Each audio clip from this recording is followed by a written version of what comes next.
ఉన్నత చదువులు చదివారు. ఉన్నత స్థితిలోనే జీవిస్తున్నారు. మెట్రో నగరం నడిబొడ్డున నివాసం. సాంకేతికతకు చిరునామాగా ఉండే ఐటీ సెక్టార్కు అతి సమీపంలోనే ఉంటున్నారు.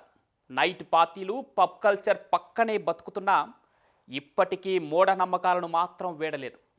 చుట్టూ ఉన్న సమాజానికి అతీతంగా ఉన్న వారి ప్రవర్తన చూసి ఇరుగు పొరుగు వారే ఆశ్చర్యపోయారు. ఇదేంటని ప్రశ్నిస్తే మా ఇల్లు మా ఇష్టమంటూ దబాయించారు. ఇంతకీ వారు చేసిన పనేంటి? వారి వల్ల ఇరుగు పొరుగు వారికి వచ్చిన ఇబ్బంది ఏంటి? ఇంతకీ వాళ్ళు ఆ ఇంట్లో ఏం చేశారు?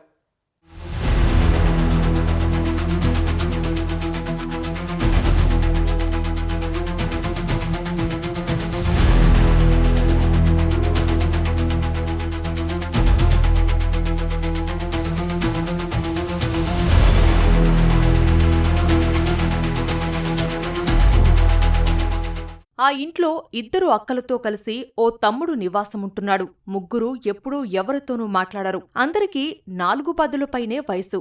ఎవరికీ పెళ్లిళ్లు కాలేదు. తమ పనేదో తాము చేసుకుంటూ ఉంటారు. ఎవరింటికి వెళ్లరు. ఎవరిని వాళ్ళింట్లోకి రానివ్వరు. చుట్టుపక్కల వారంతా వాళ్ళు అదో టైపు అని ఇన్నాళ్ళు సరిపెట్టుకున్నారు. కాని ఇప్పుడు వాళ్ళు చేస్తున్న పనిని మాత్రం చూస్తూ ఊరుకోలేకపోయారు. ఇది తప్పని చెప్పి చూశారు. ఇలా చెయ్యకూడదని చెప్పారు. వింటే కదా మీరెవరు మాకు చెప్పేదని ఎదురు తిరిగారు. దీంతో చేసేది లేక స్థానికులు పోలీసులను ఆశ్రయించారు. వాళ్ళు వచ్చి నచ్చజెప్పాలని చూసినా ససేమిరా అన్నారు. ఇలా అయితే మా స్టైల్లో చెప్పాల్సి ఉంటుందని హెచ్చరించడంతో దారికొచ్చారు. మరి పోలీసులకే కోపం తెప్పించేలా ఆ అక్క తమ్ముడు చేసిన పనేంటి? ఇన్నాళ్ళు వాళ్ళేం చేసినా నోరు మెదపని చుట్టుపక్కల వాళ్ళు ఇప్పుడెందుకు అభ్యంతరం చెప్పారు?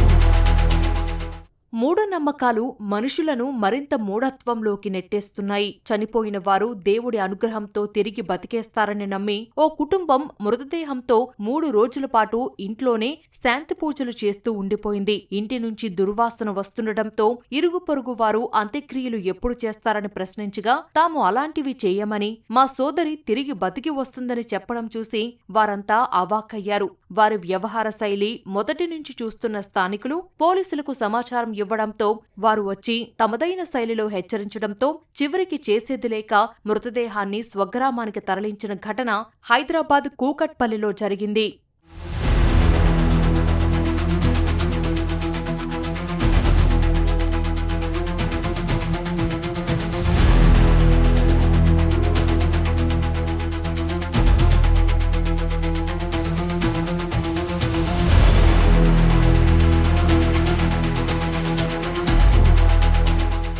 ఏపీలోని కైకలూరుకు చెందిన యేసురత్నం కుటుంబం హైదరాబాదులో స్థిరపడింది. కూకట్పల్లి వివేకానంద నగర్లోని శ్రీ సాయి భరద్వాజ అపార్ట్మెంట్లో నివసిస్తోంది. యేసురత్నంతో పాటు ఆయన భార్య చనిపోవడంతో ఆయన పిల్లలు 50 ఏళ్ల సునీత, 45 ఏళ్ల శైలజ, 40 ఏళ్ల అభిరామ్ మాత్రమే ఆ ఇంట్లో ఉంటున్నారు. వీరి ముగ్గురికి వివాహాలు కాలేదు. ఎప్పుడూ దేవుణ్ణి పూజిస్తూ ఇంట్లోనే ప్రార్థనలు చేసేవారు. ఎవరితోనూ పెద్దగా కలిసేవారు కాదు. అయితే కొన్ని రోజుల క్రితం శైలజ అనారోగ్యంతో ఆస్పత్రిలో కన్నుమూసింది. అక్క మృతదేహాన్ని ఇంటికి తీసుకొచ్చిన అభిరామ్ 4 రోజుల పాటు ఇంట్లోనే పెద్దక్కతో కలిసి శాంతి ప్రార్థనలు చేస్తున్నాడు. అంత్యక్రియలు చేయకపోవడంతో అనుమానం వచ్చి స్థానికులు పోలీసులకు సమాచారమిచ్చారు. పోలీసులు వచ్చి తలుపు తట్టినా వారు పట్టించుకోలేదు. మృతదేహాన్ని ఇక్కడే ఉంచుతామని మొండికేశారు. మీరు అంత్యక్రియలు చేయకపోతే మృతదేహాన్ని మున్సిపాలిటీ వాళ్లకు అప్పగిస్తామని పోలీసులు హెచ్చరించడంతో అక్క, సోదరుడు కలిసి శైలజ మృతదేహాన్ని కైకలూరుకు తరలించారు.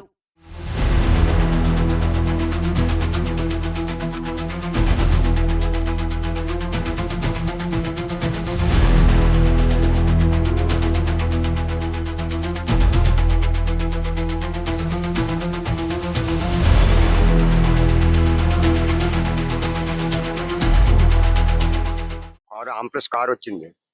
కార్ వస్తే దాంట్లోని తెల్లగొడ్డ వేసి ఆవిడకి కప్పారు.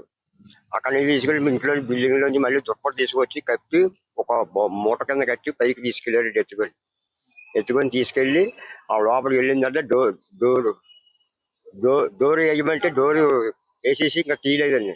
3 సార్లు కొట్టాం, రాలేదు. కాకపోతే ఎవరు పట్టించుకోలేదు. అసలు సమాధానం చెప్తలేదండి. మాకు ఏ మాట కూడా మాట్లాడతలేదండి. మానసిక పరిస్థితి సరిగా లేకపోవడం వల్లే ఇలా ప్రవర్తిస్తారని నిపుణులు తెలిపారు. Entire family also suffering with psychological problem. యూజువల్గా ఏంటంటే సైకలాజికల్ ప్రాబ్లమ్స్లో మేజర్ మెంటల్ ఇల్నెసెస్ ఉంటాయి. అంటే షిజోఫ్రీనియా లాంటివి జబ్బులు. ఆ షిజోఫ్రీనియా లాంటి జబ్బుల్లో వాళ్లకు యూజువల్గా వాళ్ళు ఏం చేస్తున్నారు అనేది కూడా వాళ్ళకి తెలియదు. వాళ్ళు ఒకటే మోటివ్ తోటి, అంటే సపోజ్ ఇప్పుడు ఆమె చనిపోయినది కాబట్టి మళ్ళీ బ్రతికించలేమని నార్మల్ పీపుల్ గుర్తించినా కూడా వీళ్ళు అలా గుర్తించలేకపోతారు. ఏంటంటే వీళ్ళకు ఉన్నటువంటి ఆ బిలీఫ్స్ వల్ల, ఆ ఫాల్స్ బిలీఫ్స్ వల్ల, ఆ డెల్యూజన్స్ వల్ల వీళ్ళు ఏమనుకుంటారంటే మేము వాళ్ళను బ్రతికించగలుగుతాము ప్రార్థనల వల్ల కానీ దేవుడిని పూజించడం వల్ల కానీ అనుకునేటట్టు ఆ బిలీఫ్ ఉంటుంది. ఆ బిలీఫ్ కూడా ఎట్లుంటుంది అంటే ఫ్యామిలీ అందరి మధ్యలో షేర్ చేయబడి ఉంటుంది. ఒకరేం నమ్ముతారో సేమ్ లాగా ఫ్యామిలీ మొత్తం నమ్మడం వల్ల ఓకే మళ్ళీ బ్రతికించగలుగుతామనేటువంటి నమ్మకంతో ఆ విధంగా చేయడం జరిగింది. బట్ ఇది మెయిన్గా అంటే సైకలాజికల్ మేజర్ మెంటల్ ఇల్నెస్ వల్ల జరిగింది. సో వాళ్లకు ట్రీట్మెంట్ అనేది కంపల్సరీ అవసరం ఉంటుంది. ఆ ట్రీట్మెంట్ చేయగలిగితే వాళ్ళు మళ్ళీ నార్మల్గా అంటే ఆలోచించడానికి అవకాశం ఉంటుంది. సాంకేతిక యుగంలో ఇంకా మూఢనమ్మకాలను పట్టుకుని కొందరు వేలాడుతున్నారు. చనిపోయిన మనుషులు తిరిగి బతికి వస్తారని ఆశపడుతున్నారు. మనుషులకు దూరంగా ఉండటం, అందరితో కలవకపోవడం వల్లే వారు మానసిక సమస్యలు ఎదుర్కొంటున్నారని నిపుణులు తెలిపారు.